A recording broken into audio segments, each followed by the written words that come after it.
Shot మంచి foot work use చేసి ఒక చక్కటి బౌండరీ కొట్టాడు. వావ్, ఇది వరుసగా మూడో బౌండరీ.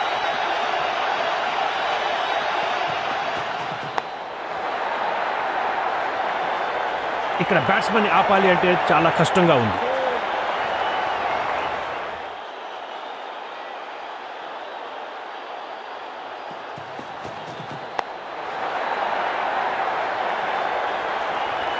లాస్ట్ బాల్లో బౌండరీ వచ్చింది. ఆ ఎక్స్పెన్సివ్ ఓవర్ వలన బ్యాట్స్మెన్ పండుగ చేసుకున్నారు. ఇది ఫ్లాగ్.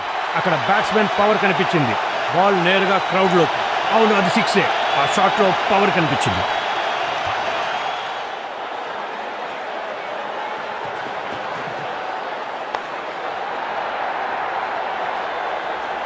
ఫీల్డర్ కష్టంగా డైవ్ చేశాడు, కానీ బౌండరీ ఆపలేకపోయాడు. అక్కడ రన్ అవసరం లేదు.